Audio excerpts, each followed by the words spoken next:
విశాఖలో బీజేపీ రాష్ట్ర అధ్యక్షుడు ఎన్ రామచంద్రరావు అక్రమ అరెస్టును ఖండిస్తున్నామని బీజేపీ మేడ్చల్ అధికార ప్రతినిధి పోతగాని గోపాల్ గౌడ్ అన్నారు. ఉప్పల్ నియోజకవర్గం నాచారంలో బీజేపీ కార్యాలయంలో గోపాల్ గౌడ్ మీడియా సమావేశం ఏర్పాటు చేశారు. ఈ సందర్భంగా గోపాల్ గౌడ్ మాట్లాడుతూ కామారెడ్డి ఎమ్మెల్యే వెంకటరమణారెడ్డిని బాన్సువాడలో జరుగుతున్న ఘర్షణలను సందర్శించడానికి వెళ్లనున్న బీజేపీ రాష్ట్ర అధ్యక్షుడు రామచంద్రరావును శనివారం రాత్రి నుండి హౌస్ అరెస్ట్ చేయడాన్ని తీవ్రంగా ఖండిస్తున్నా. అక్రమ అరెస్టులతో బీజేపీ నాయకులను అణచివేయాలని చూస్తే రానున్న జీహెచ్ఎంసీ ఎన్నికల్లో తగిన మూల్యం చెల్లించక తప్పదని హెచ్చరించారు. ఎట్టి పరిస్థితుల్లో కామారెడ్డి ఎమ్మెల్యేను పరామర్శించడానికి వెళ్తున్న మా అధ్యక్షుడు రామచంద్రరావును అక్రమ అరెస్ట్ చేసి బొల్లారం పోలీస్ స్టేషన్ కు తరలించడానికి తీవ్రంగా ఖండిస్తున్నామని అన్నారు. అరెస్ట్ చేసిన రామచంద్రరావును వెంటనే విడుదల చేయాలని హెచ్చరించారు.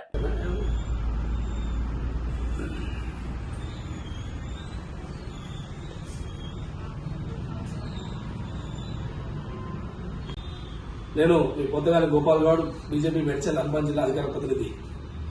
ఈరోజు తెలంగాణ రాష్ట్రంలో రేవంత్ రెడ్డి గారి ప్రభుత్వం, కాంగ్రెస్ ప్రభుత్వం, రేవంత్ రెడ్డి ప్రభుత్వం చేస్తున్నటువంటి అరాచకాలను నిర్వహిస్తున్నటువంటి భారతీయ జనతా పార్టీ మీద ఇవాళ విసుగుపడుతున్నటువంటి కాంగ్రెస్ ప్రభుత్వం.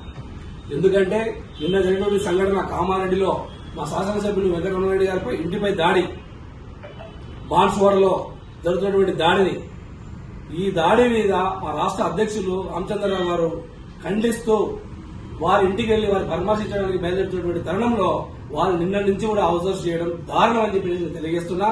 సిగ్గుచేటు తెలంగాణ రాష్ట్ర ప్రభుత్వం రేవంత్ రెడ్డికి చేత కాకపోతే గద్ద దిగాలని చెప్పి నేను చెప్తున్నాం. ఎందుకంటే హిందువులకు పంచాయతీ హిందువుల గుళ్ళ మీద దాడి అయితే కూడా ఎక్కడ కూడా బయటకు రావడం కూడా రేవంత్ ఉద్దీన్ గారు, మీరు రేవంత్ ఉద్దీన్ అని మీరే పేరు ప్రకటించుకున్నటువంటి ఏకైక వ్యక్తి ఆ ఘనత మీకే దక్కుతుందని చెప్పి నేను తెలియజేస్తున్నాను. ఎందుకంటే మీరు రేవంత్ రెడ్డి కాదు, రేవంత్ ఉద్దీన్ అని చెప్పి ఇంత సభాముఖంగా తెలియజేస్తున్నారంటే ఇది సిగ్గుచేటు, సిగ్గుమాలిన వ్యవస్థ.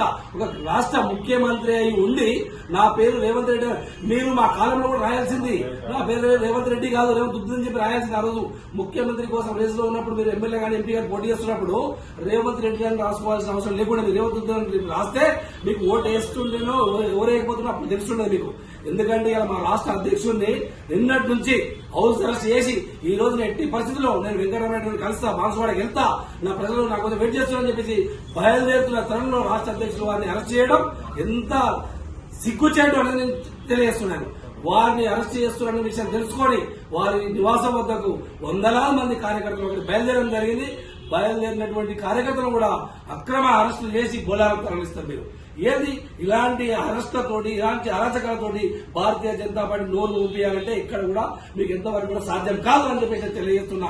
రామచంద్రరావు గారి సారథ్యంలో భారతీయ జనతా పార్టీ బలపడుతున్నటువంటి తరుణంలో మీకు అది జీర్ణించుకోలేకపోతున్నారు.